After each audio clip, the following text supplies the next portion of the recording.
He's on a quest right now to look for washers. Guess what I have right next to me? A washer. Ha ha ha.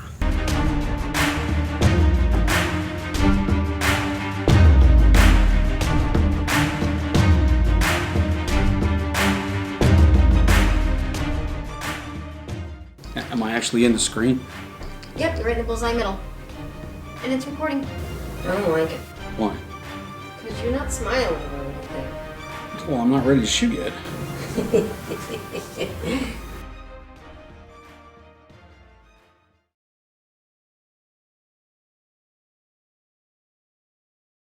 Okay, race fans, we are back in the FG garage pits area. Yeah, race fans, right. Off-road racing, maybe. Anyhow, some people have the perfect garage. You know, the floor is pristine and it's painted with epoxy, and they've got a $6,000 rolled around tool chest, and all you see in the garage is the tool chest, a car, and a couple motorcycles or something. And then you have the real world of the rest of us, which looks more like this. Here's a lawnmower that someone pushed to the curb and said, hey, take it home. If you think you can fix it, it starts but won't keep running. So, given all of that, and here's the weekend toy, which I don't think anybody's ever seen yet because it was buried under a cover. This is my 92 Grand Prix that only comes out on good days and hasn't seen snow in probably close to 20 years. So anyway, now that we got past all of that, let's get to the grand unveiling. This is basically a day that I've been waiting for ever since March of 2018, when I bought a Pro 4 knowing that I wanted to do some off-roading with it. This is Hefty Fabworks aluminum armor, and I am really excited. So you're going to get to see me unboxing it here, and we're going to start the installation video. And like I said, I'll try to make the video as clear as possible. I'll be working around other things that are in here because, like I said, some people have a Porsche or a Ferrari in a pristine garage, and then there's real life for the rest of us. So we'll see how this goes, but come along with me on our next little journey, because this is very exciting for me. Other than the armor which I installed for the rear differential, this is, like I said, the mod that I've been waiting for the longest, and this is probably, I'm thinking at least in a single purchase, probably the biggest not really required that you have to fix your car to get it back on the road kind of purchase I've made in probably at least a decade. These were $761, and that's all a discretionary purchase. So here we go, ready to unbox. Catch you in a few minutes. So I'm just going to make a quick intermediate video here just to show you that Hefty did outstanding job in packaging this. This is a nice heavy cardboard box. As you can see the amount of packing paper, this giant snake that I'm pulling out of here. They did a great job in making sure that it would survive its trip from Colorado over to Maryland. The three pieces are nicely nested inside the box here, and they put paper in between them to keep them from slamming into each other. Although, honestly, I would expect that this being 3/16 6061 aluminum plate, that if they couldn't stand getting jostled into each other a little bit, they probably wouldn't be worth keeping, honestly. But I'm still appreciative that they take that time and care to package everything. And from what I can see already from the fabrication quality here, these look pretty amazing. So I think that I'm going to be very happy. I know that I'm certainly not the first person ever to install one of these. There's several folk on Club Frontier who have these already. So I'm not blazing any new trails here, and I understand that.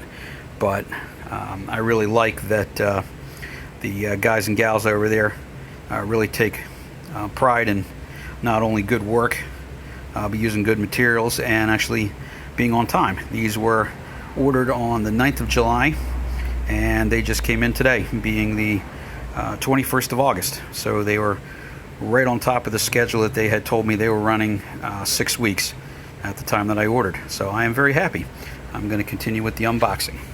Alright, so here's the next part. As you can see here, I've got them fully unboxed now, and I just want to show you quickly the quality of this construction. This is really, I'm impressed. This is really nice. You can see it was finished ground very nicely around the oil pan. This is where the oil pan drain plug will fit, and I actually ordered a Fumoto from Japan drain valve. Actually, it's a spring-loaded drain valve, which I'm going to install in place of the plug, so I never actually have to remove that ever again. You just pop the spring on the valve with a little hand lever, and you can drain your oil. But let me get back to this here. You can see how the edges are finished, and this is really nice. Whereas in some kits, I'm assuming here, I mean, I've never seen any of the other corporations. I don't know exactly how they do theirs, but just what's impressed me here is that these spacers, instead of just being a loose piece that you sandwich between the plate and the vehicle, these are actually situated where they needed to fit correctly, and then actually welded in place. Very nice. The bends are nice and sharp, good radius. I don't see any signs of cracking or anything like that, so the material strength and bend radius was very much taken into account when these were being engineered. Back over here to the front portion where those mounting bosses go. As you can see, even the surface finish on the metal, it's very nice. I well feel like I got my money's worth here. Let me move over here to what I believe is the transmission pan. I'm gonna have to get underneath the truck and actually check all of them out, but that looks to me like the transmission drain plug, I believe. And you can see here how the pieces are bent and then welded. Very nice quality. I'm very pleased with my thought not only to go with aluminum, but also to use Hefty as my merchant. As you can see here, even the plate has a nice swirl polish finish to it. Very nicely done. Let me get over here, and I believe this must be the transfer case. And I just want to show you the back here.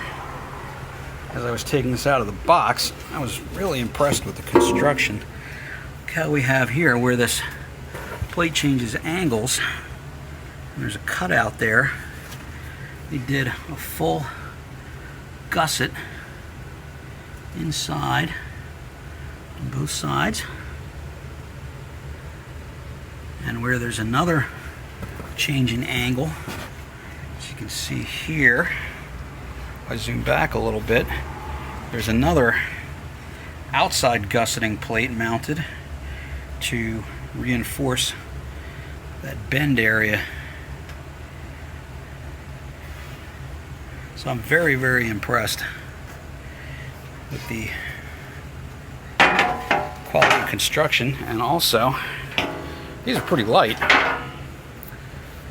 They say that they're approximately 80% the strength of the equivalent steel plating kits that they sell, but only half the weight. This was only 36 pounds shipping weight, so I don't feel that adding that to the truck is going to have any noticeable difference in driving performance at all, because 36 pounds is pretty much nothing. I've probably got twice that much weight just in tools parked up in the back between the tool chest and the axe and shovel and other things that I carry.